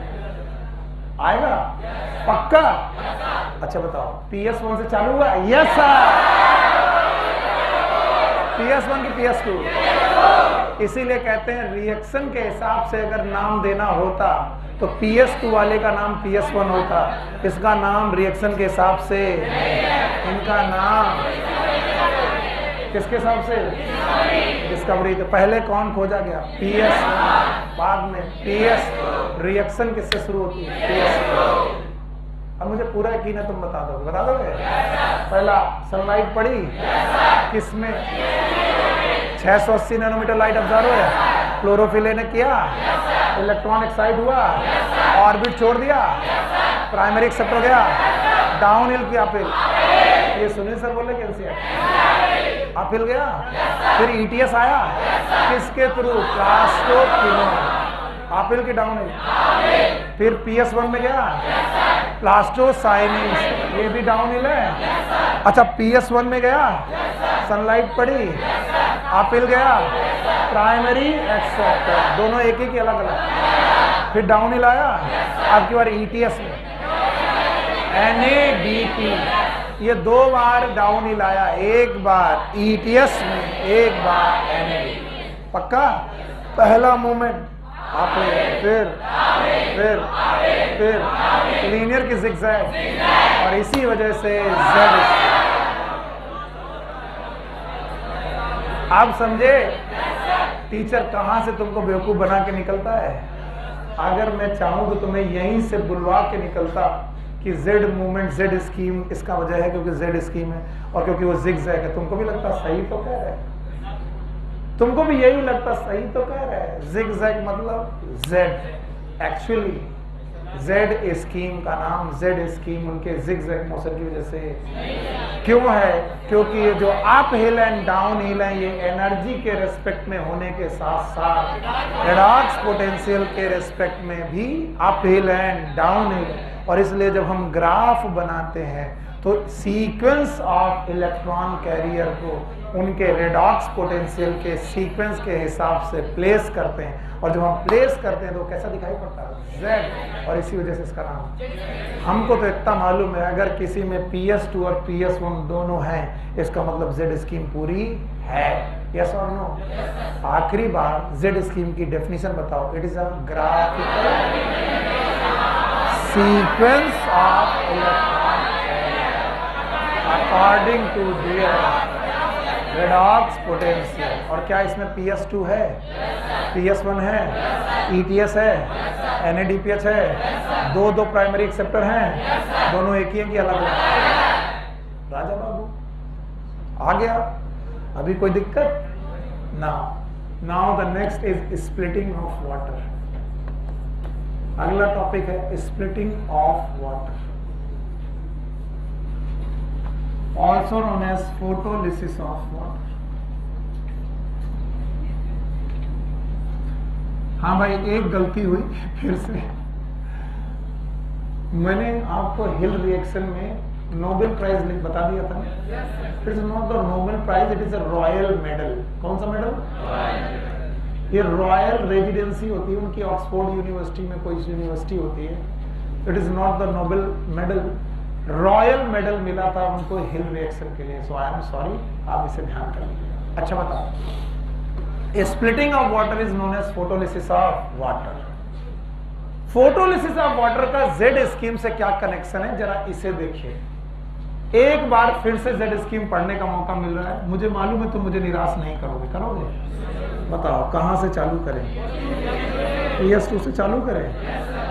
क्या पढ़े, कहां जाए, कौन जाए, कहां आया, कौन आया, कहां आया, कौन आया, कहां आया, PC, कौन आया, इलेक्ट्रॉन, कहां पहुंचे, PS1 पे, फिर पड़ी सनलाइट, आगे बढ़े, कहां गया, कौन गया, इलेक्ट्रॉन, फिर कहां गए, प्लस पे गए, कहा NADPH प्लस H, पक्का? बोले दो इलेक्ट्रॉन एक साथ चले थे, क्योंकि जिस समय सनलाइट पड़ रही होगी यहां, ऐसा तो नहीं है कि हम इसको ढक लेंगे। जिस समय सनलाइट यहां पड़ रही होगी, यहां से इलेक्ट्रॉन निकल रहा होगा, उसी समय सनलाइट यहां पड़ करके यहां से इलेक्ट्रॉन निकल रहा होगा। लेकिन सीक्वेंस पढ़ाते वक्त ऐसा लगता है कि यही इलेक्ट्रॉन मूव कर रहा है ना, ऐसा है। सनलाइट दोनों फोटो सिस्टम में, अरे यार पहली बात तो प्लांट कितना बड़ा, उसकी सेल कितनी छोटी, और सेल के अंदर क्लोरोप्लास्ट कितना छोटा, और क्लोरोप्लास्ट में थैलाकोइड मेम्ब्रेन कितनी छोटी, और थैलाकोइड मेम्ब्रेन में PS1 और PS2। इसका मतलब सनलाइट पड़ी तो हम कह देंगे एक हिस्से ऑफ थैलाकोइड में पढ़ो, एक में ना पढ़ो, जहां PS2 हो वहां पढ़ो, वहां PS1 में ना पढ़ो, ऐसा हो सकता है? दोनों में एक साथ लाइट पड़ी, दोनों इलेक्ट्रॉन एक साथ ऊपर गए, कहां गए? प्राइमरी एक्स, कहां गए? प्लीज मेरे पे ध्यान दीजिएगा बहुत ज्यादा। दोनों इलेक्ट्रॉन डाउन हिल आए, एक का ETS, एक का NAD। इसका मतलब इलेक्ट्रॉन की कमी आई? नहीं नहीं नहीं सर, फिर से बताओ, फिर से बताओ। अरे बेवकूफ, फिर से सुन, नहीं मरोगे। हर चीज जो ऑब्वियस आंसर होता है वही गलत होता है। जब आपको आंसर बड़ा ऑब्वियस लगे वही आंसर गलत है। जितना मैं पूछूं उतना जवाब दो। सनलाइट पड़ी, सनलाइट पड़ी, दोनों जगह से क्या निकले? इलेक्ट्रॉन। जैसे इलेक्ट्रॉन निकले, यहां पर इलेक्ट्रॉन की कमी हुई, यहां पर भी इलेक्ट्रॉन की कमी हुई। ये इलेक्ट्रॉन वापस नहीं लौटा, कहां गया? NAD पे। ये इलेक्ट्रॉन भी यहां वापस नहीं लौटा, कहां गया? PS1। इसका मतलब PS1 का इलेक्ट्रॉन जो यहां पहुंचा था उसकी कमी किसने कर दी? PS2। तो बताओ PS1 को इलेक्ट्रॉन की कमी महसूस होगी, लेकिन किसको महसूस होगी? और अगर ऐसे इलेक्ट्रॉन निकलते रहे तो एक दिन ये बचेगा कि बर्बाद? कौन? नहीं आया समझ, क्योंकि PS1 का इलेक्ट्रॉन जो निकल के NADPH जा रहा है उसको पूरा कर रहा है PS2 का, लेकिन PS2 का जो इलेक्ट्रॉन निकला वो वापस। इसलिए कहते हैं इसके इलेक्ट्रॉन का भी इंतजाम कराओ, और नहीं तो ये इलेक्ट्रॉन इस दुनिया से इलेक्ट्रॉन निकालते निकालते बताओ PS2 बचेगा कि मर जाएगा? तो बोले इलेक्ट्रॉन कहां से है? बोले हाइड्रोजन से मांगो, बिकॉज हाइड्रोजन इज लाइक मूंगफली। मैं ऐसे ही पढ़ाता हूं। ये रहे दाना मूंगफली के, ऐसे मन कर रहा मूंगफली खाने। अब मूंगफली का दाना निकाल लिया गया, लेट लो, मान लो अब एक मूंगफली में एक ही दाना निकाल लिया, क्या बचा? छिकला। किसी ने बोला छिकला? अच्छा बताओ, छिलका और दाना साथ में हो जाए तो फिर क्या हो जाएगा? मूंगफली। द मूंगफली इज लाइक हाइड्रोजन, दाना इज लाइक इलेक्ट्रॉन, छिलका इज लाइक प्रोटॉन। सो मूंगफली इज मेड अप ऑफ छिलका एंड दाना, hydrogen is made up of electron and proton. क्या ये टीचर पहले मूंगफली बेचता था? Yes that's me. सर क्या किलो बेचते थे? 50 रुपए की आधा किलो। महंगी हो गई? अरे हमारे जमाने में ऐसे ही चलता था। आप सुनो, बोलते हैं सर जी ये हाइड्रोजन इलेक्ट्रॉन अगर दे दिया तो इनके इलेक्ट्रॉन की कमी पूरी, और क्या बचाया? प्रोटॉन। इसका मतलब दाना खाया किसने? पीएस।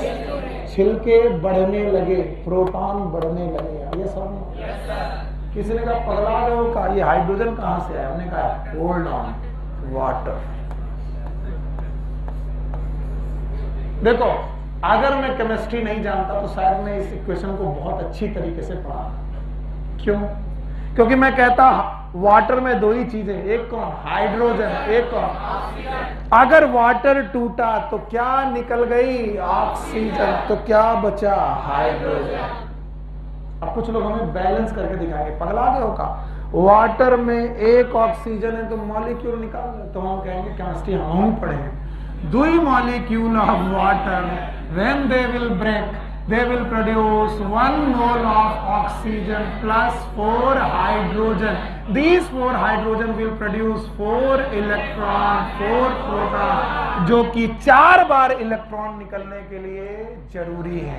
अगर 4 बार यहां से निकले तो कितने मॉलिक्यूल वाटर टूटेगा? नहीं आया?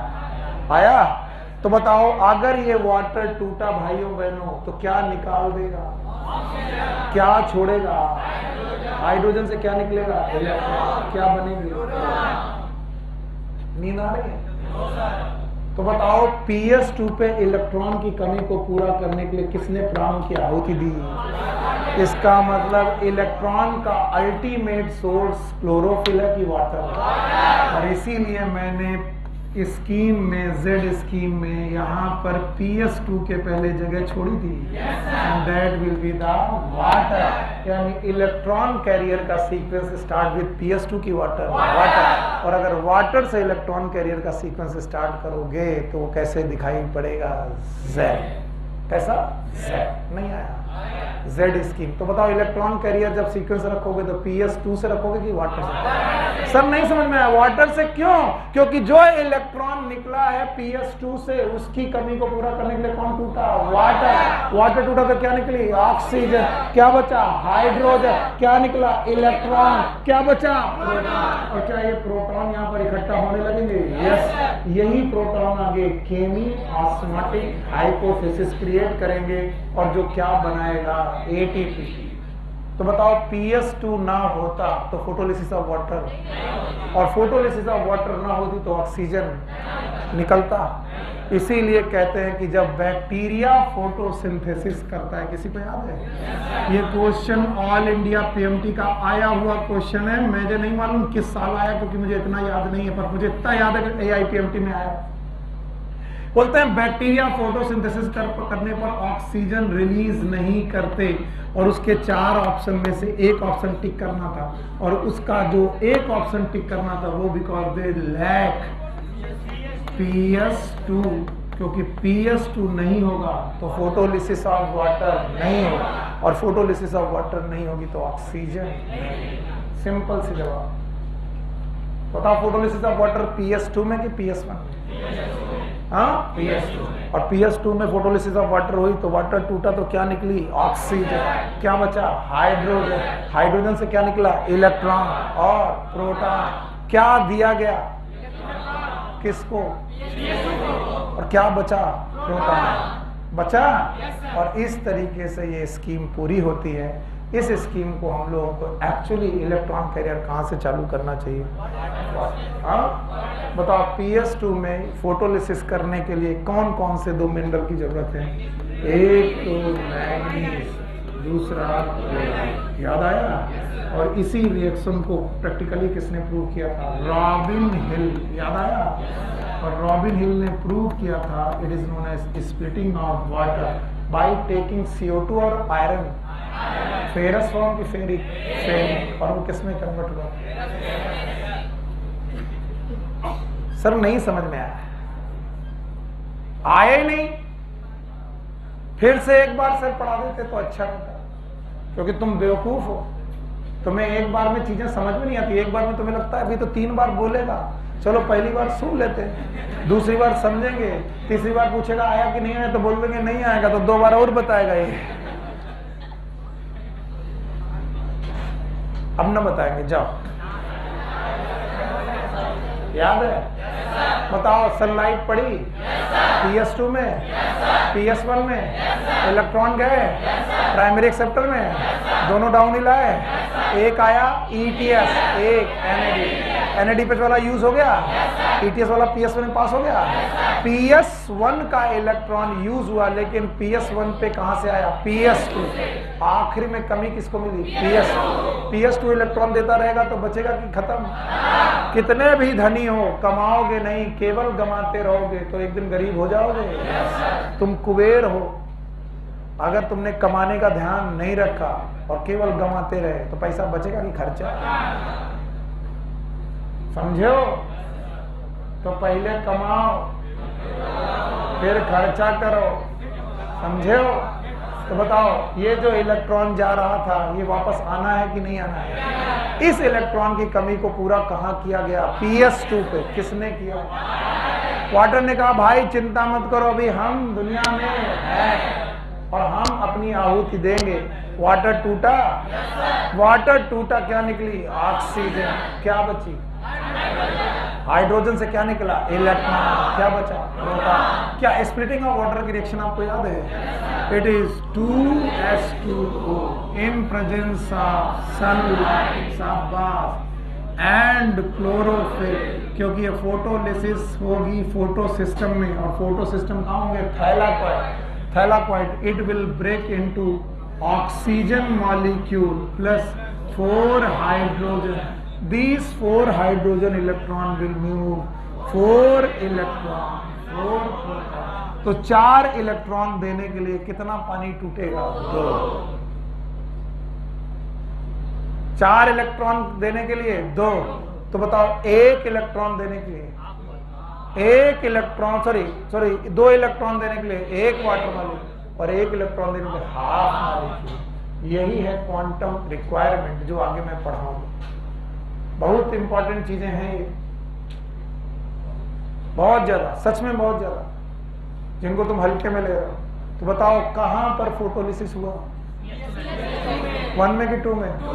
और क्या आपको Z स्कीम याद आई? मैंने ग्राफ बनाया था और मैंने कहां से चालू किया था? PS2, और यहां जगह छोड़ दी थी। ये क्या होगा? अल्टीमेटली इलेक्ट्रॉन कहां से है? क्योंकि कोई बेवकूफ भी बता देगा कि रिएक्शन में या तो है CO2 या तो वाटर, तो या तो यूज करो इलेक्ट्रॉन किसके? CO2 के, या तो लाइट रिएक्शन में किसका यूज है और डार्क रिएक्शन में CO2। सच में बता रहा हूँ, लाइट रिएक्शन में किसका यूज? वाटर। Dark reaction. अभी मेरे दिमाग में कितना बढ़िया क्वेश्चन आया कि in this following reaction carbon dioxide, water, sunlight, chlorophyll, C6H12O6 and O2, which substrate molecule represent the dark reaction? CO2. Which substrate molecule will represent the light reaction? कितना गजब! क्योंकि H2O ना होता तो Z स्कीम पूरी, Z scheme पूरी ना होती तो लाइट रिएक्शन, और लाइट रिएक्शन ना होती तो ATP और NADPH। समझ में आया? And now my dear student, ध्यान से समझने की कोशिश करो कि जब तुम्हें ये 2 हेडिंग्स पता चल गई तो तीसरी हेडिंग आपकी बुक में लिखी है फोटोफॉस्फोराइलेशन, और लिखा गया है साइक्लिक एंड नॉन साइक्लिक।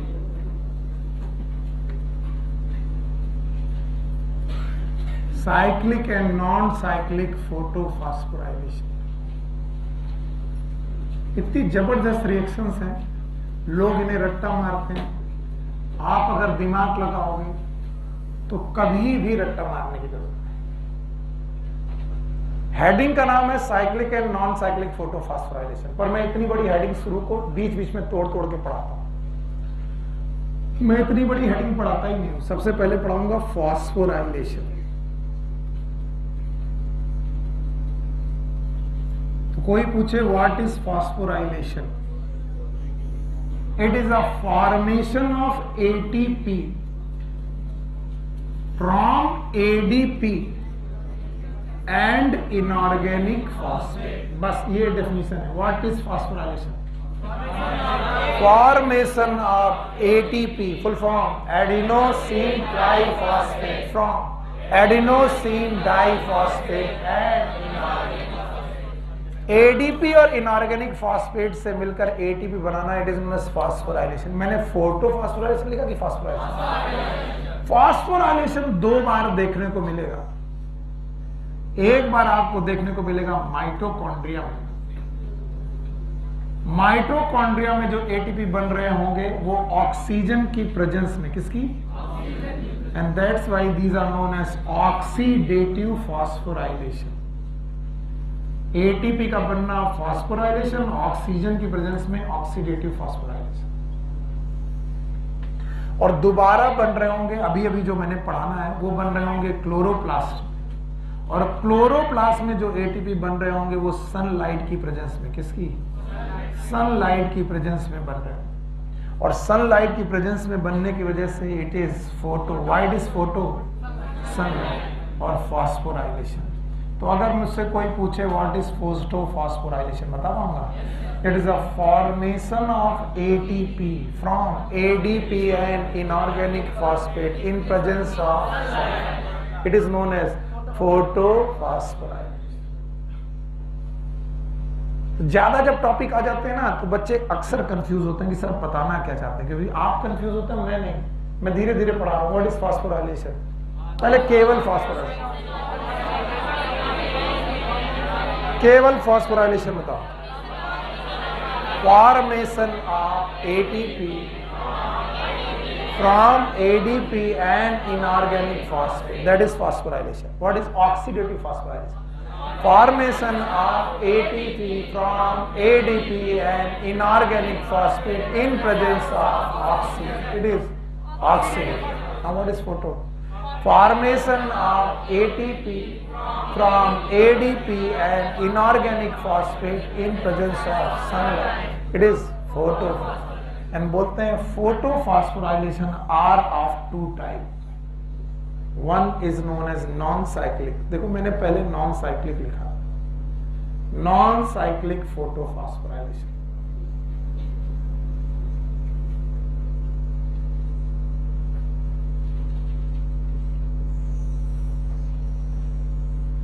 और दूसरा है cyclic photophosphorylation.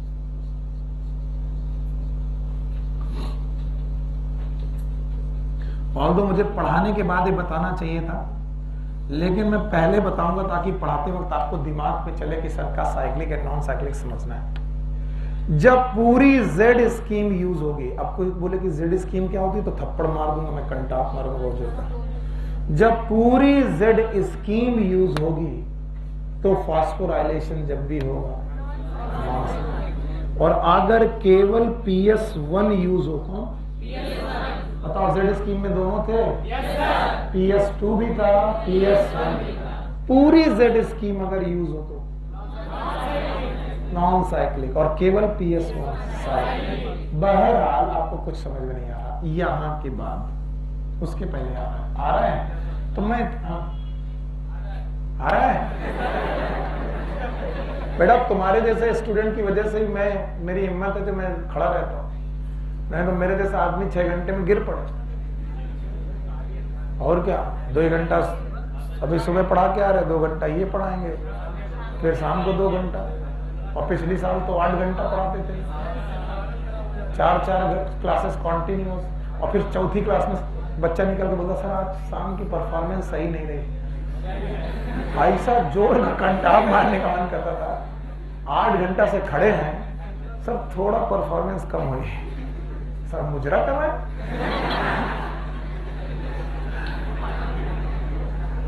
मामी,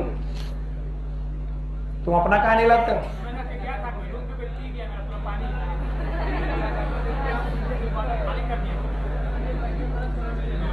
भाइयों बहनों, टाइम वेस्ट नहीं करना है, क्योंकि अभी मेरे पास आधा घंटा है. मैं इस आधे घंटे में दोनों फॉस्फोराइलेशन निपटा सकता हूं. कितने प्रकार के? 2.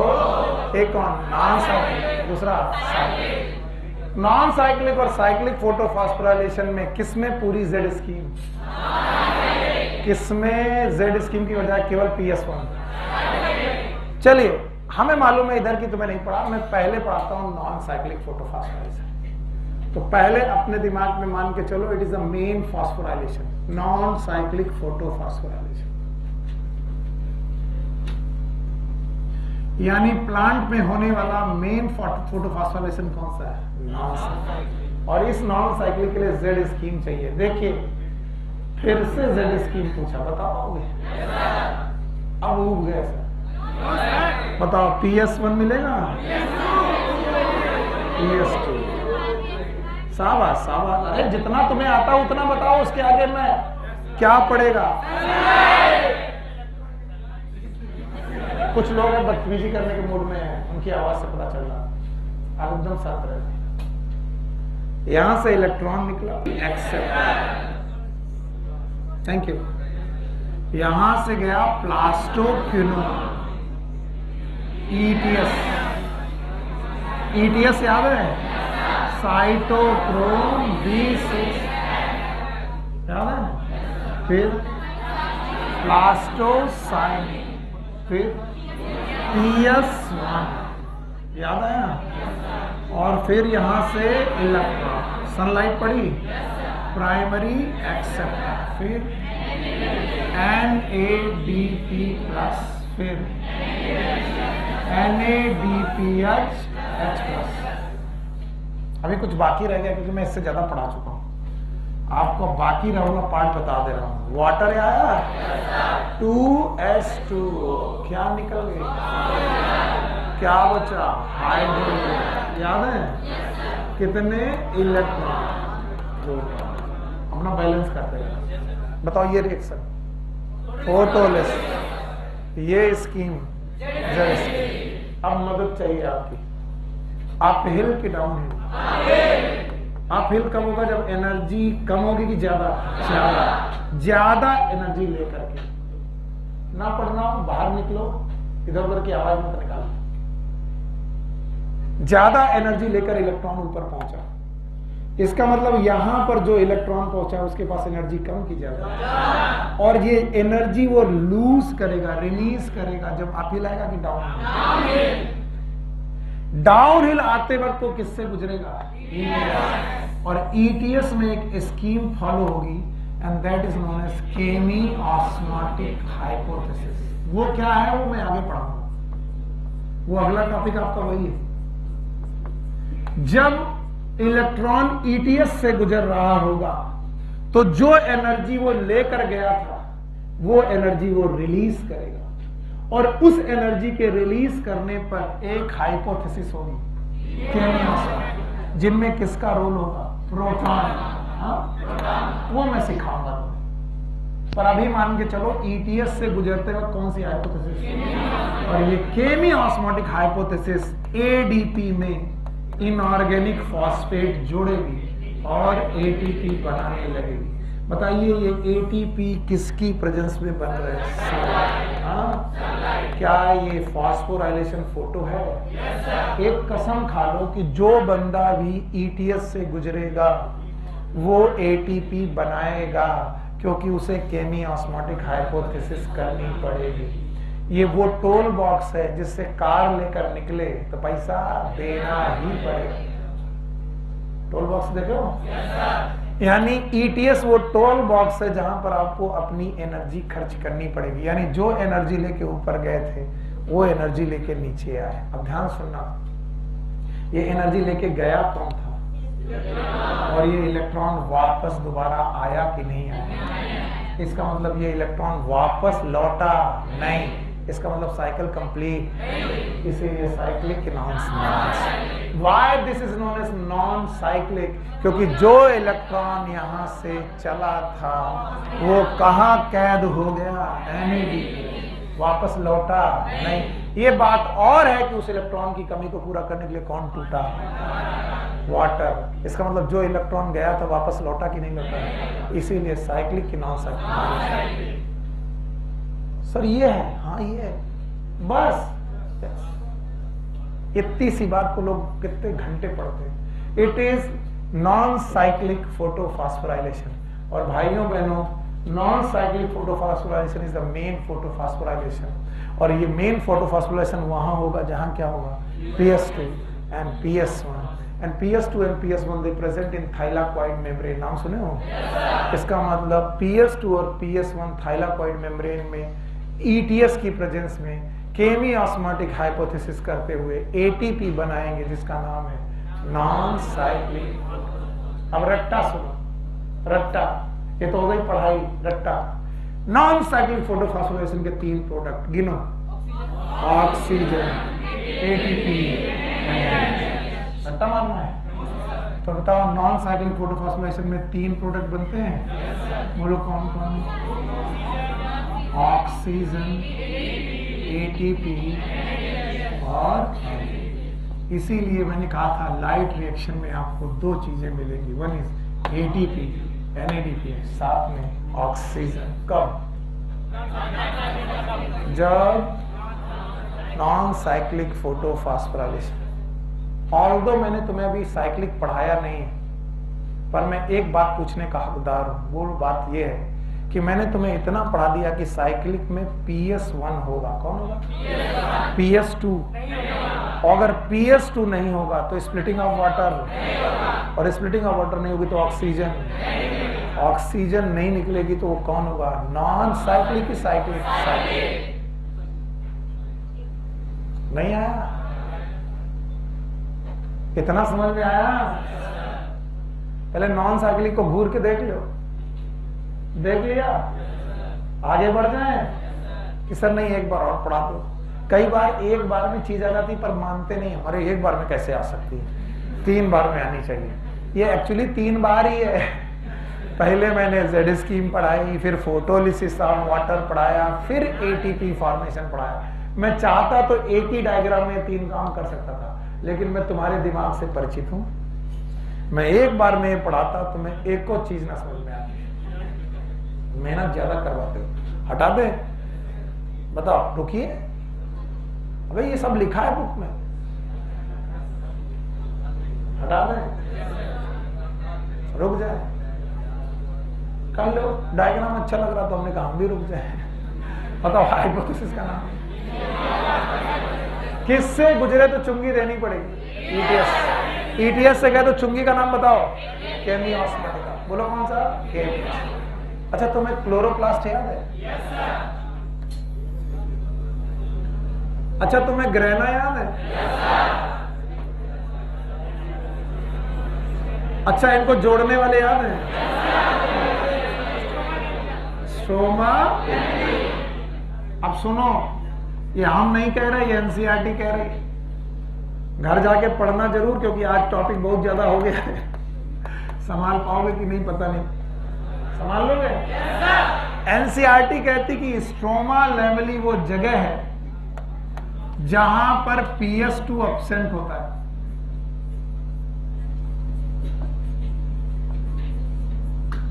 और NADPH रिडक्टेज भी एब्सेंट होता है। एक एंजाइम है जिसका नाम है NADPH रिडक्टेज, ये भी एब्सेंट होता है। यकीन मानिए, उन्होंने ना तो PS1 के बारे में कुछ बात किया, ना तो ETS के बारे में बात किया। इसका मतलब वो मानते हैं कि Z स्कीम में से 2 चीजें नहीं है, एक हो PS2, और जब PS2 नहीं तो पूरी Z स्कीम, क्योंकि Z स्कीम के लिए PS1 भी चाहिए, PS2। तो बोलते हैं स्ट्रोमा लेमली वाली जो मेम्ब्रेन है, ये लेमली वाली जो मेम्ब्रेन है, इसमें 2 लोग एब्सेंट, कौन? और NADPH। इसका मतलब यहां PS1 प्रेजेंट है और ETS प्रेजेंट है। What is ETS?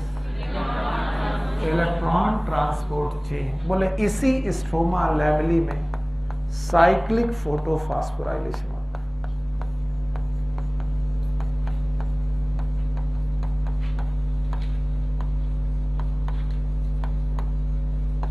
होता। द सेम इसमें साइक्लिक फोटोफॉस्फोराइलेशन होता है। बच्चों, मुझे साइक्लिक फोटोफॉस्फोराइलेशन अकेले पढ़ाना चाहिए, पर मैं पढ़ाता नहीं। क्यों नहीं पढ़ाता हूं? क्योंकि तुमको कुछ और चीजें देखनी आनी चाहिए। हटा दूं इसे? बताओ साइक्लिक फोटोफॉस्फोराइलेशन कहाँ होगा? हर जगह की स्ट्रोमल है, स्ट्रोमल। क्यों? क्योंकि वहां PS2 अपसेट और NADPS रिडक्टेज भी अपसेट। चौथी बार Z स्कीम, अब की बार जल्दबाजी में। PS2 सनलाइट पड़ी, कहां गया? प्राइमरी एक्सेप्ट गया, कहां गया? ETS, जल्दबाजी में हूं, ETS गया, कहां गया? PS1 गया। चलिए इसको दूसरे कलर से करते हैं। बेटा बातें मत करो, अच्छा रहेगा, शायद तुम्हें समझ में आ ही जाए, क्या भरोसा। PS1 से क्या गया? इलेक्ट्रॉन, कहां? प्राइमरी एक्सेप्टर से गया हुआ इलेक्ट्रॉन कहां जाने का आदी है? NADP प्लस, और कहां? वो सब समझते हो? बताओ स्ट्रोमल एमिली याद है? नहीं याद है? बताओ PS2 है कि नहीं है? इनको हटाओ। स्ट्रोमल एमिली में PS2, NADPS रिडक्टेज भी, ऑल दो सनलाइट है। क्या है? क्या सनलाइट पड़ेगी? यस और नो? इलेक्ट्रॉन जाएगा, जाने के बाद प्राइमरी एक्सेप्टर तक गया, नीचे उतरना है। कर खुद ही को कर बुलंद इतना कि चढ़ गया जैसे तैसे। अब सोच रहा हूं उतरूंगा कैसे।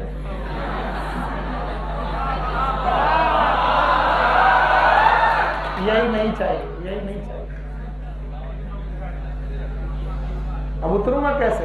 क्योंकि मैं उतरने का आदी हूं NADPH में, और स्ट्रोमल एमिली में NADPH भी नहीं है। तो बोले चढ़ गए जैसे तैसे, तो उतरने का अंदाज है ETS से। और ये वो टोल बॉक्स है जहां पर केमी ऑस्मोटिक हाइपोथेसिस लगती है। यस और नो? और आपको टोल बॉक्स में टोल चुकाना पड़ेगा। ADP में इनऑर्गेनिक फॉस्फेट जोड़नी पड़ेगी। क्या बनाने के लिए? इलेक्ट्रॉन भैया जहां से चले लौट के बुद्धू नहीं आया। नॉन साइक्लिक की साइक्लिक, लेकिन इस दौरान किससे गुजर गए और क्या बना बैठे? तो साइक्लिक फोटोफॉस्फोराइलेशन, साइक्लिक फोटोफॉस्फोराइलेशन केवल और केवल ATP प्रोड्यूस करता है। No NADPH, no oxygen.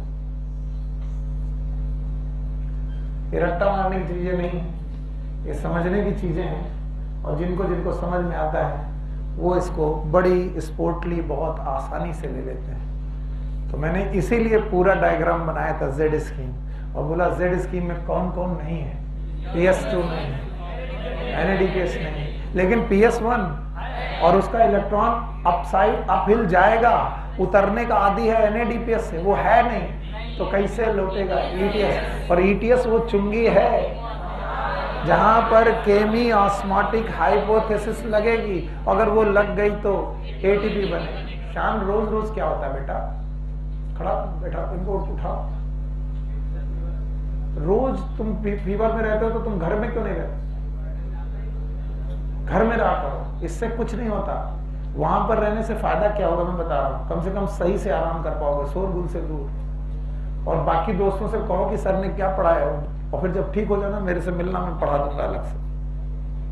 जब तक तबीयत ठीक ना हो मत आओ। यहाँ आके सो गए क्या मतलब, कोई फायदा नहीं। तो बताओ ये नॉन साइक्लिक की साइक्लिक? बताओ फॉस्फोराइलेशन का मतलब फॉर्मेशन ऑफ ATP। पक्का? और लाइट की प्रेजेंस में फोटोफॉस्फोराइलेशन। और कितने प्रकार का? एक कौन? और एक साइक्लिक। नॉन साइक्लिक और साइक्लिक में Z स्कीम किसमें? केवल PS2। कौन? थैलाकॉइड मेम्ब्रेन में। Non cyclic. कौन स्ट्रोमल एंड पक्का?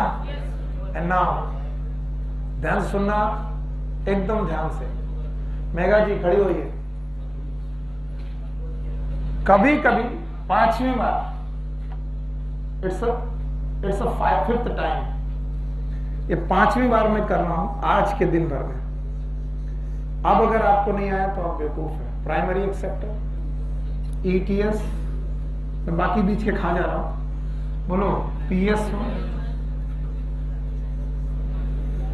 NA, P primary acceptor, NADP plus NADPS। और मैं ये बता दूं कि this is the question of all India PMT। उस समय नीट नहीं होता था, इस वजह से मैं क्वेश्चन पूछ रहा हूं। कभी कभी नॉन साइक्लिक रिएक्शन चलते चलते नॉन साइक्लिक रिएक्शन में भी साइक्लिक रिएक्शन होने लगती है। कब और क्यों? कारण बताओ।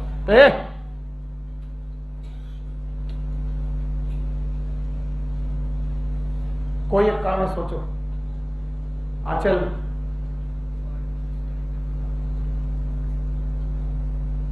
चित्रांश, खड़े हो, खड़े सोचो।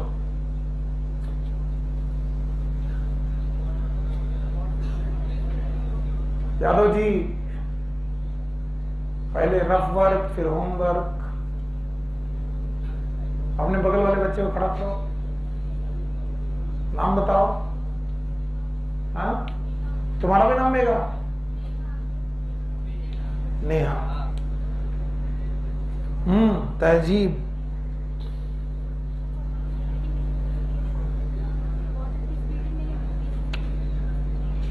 सक्सेना साहब, किसने बताया? ईमानदारी से बताना। Whenever we use light more than 680 nanometre, जब भी मैं 680 नैनोमीटर से ज्यादा लाइट यूज करूं या फिर मैं केवल 700 नैनोमीटर की मोनोक्रोमेटिक लाइट यूज करूं, तो बताओ ये होते हुए भी एक्ट करेगा? यानी यहां से इलेक्ट्रॉन आने बंद हो जाएंगे और यहां से इलेक्ट्रॉन निकलने चालू करेंगे और जितने भी NADP होंगे उन्हें सैचुरेट कर देंगे, यानी NADP भी कम, फिर भी इलेक्ट्रॉन आते रहेंगे। उन इलेक्ट्रॉन को कहां जाना पड़ेगा? कब? जब सनलाइट 680 से फ्लैश ऑफ लाइट की कॉन्टिन्यूसली अगर मैं 680 नैनोमीटर से ज्यादा लाइट लूं तो बताओ PS2 काम करेगा कि नहीं? क्यों नहीं? क्योंकि PS2 मैक्सिमम कितनी सनलाइट, उससे ऊपर उसकी दम, उसके ऊपर PS1 की दम है। कब तक? 700 नैनोमीटर की लाइट यूज करूंगा तो कौन एक्ट करेगा? PS1। PS2 ने काम करना बंद कर दिया, PS1 है, लेकिन उसका इलेक्ट्रॉन कहां जाता है? NADP, और वो NADP को भी सैचुरेट कर देगा। अब इलेक्ट्रॉन फिर भी आना जारी रहेंगे, वो कहां जाएंगे? ETS, और ETS से गुजरे तो क्या बनाएंगे? ADP से ADP। कब? When they use monochromatic light, mono मतलब वन वेवलेंथ की लाइट, वो भी more than 680, and this is known as far red light. कौन सी? और इसी को हम लोग इमर्सन के इफेक्ट के रूप में पढ़ते हैं। बुक में ना होने के बावजूद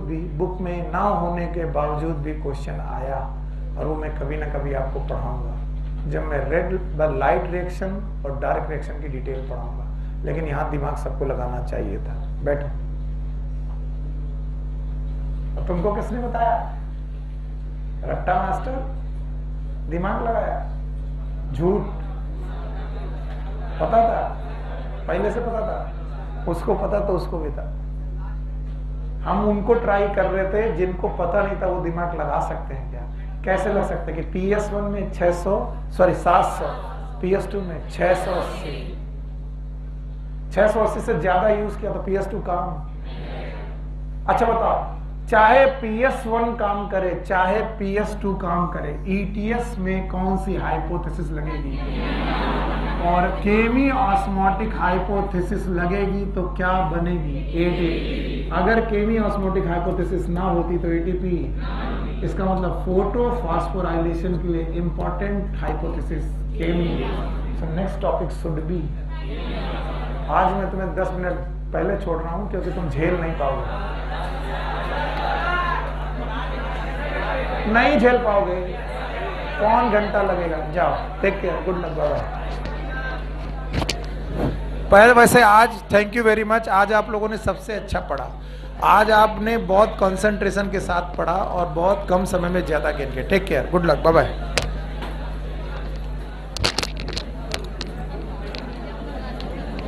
बच गया, इसको पीछे रख दो, पीछे रखो इसे, नहीं रख।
सनलाइट आ रही थी PS1 से प्राइमरी सेक्टर तक जा रहा था ना, तो जब उसको काफी एनर्जी बोले थे। अच्छा, उस टाइम ना हम भी कंफ्यूज है, लोअर एनर्जी हायर एनर्जी, फिर कह रहे हाई एनर्जी।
एक पेन दे दो।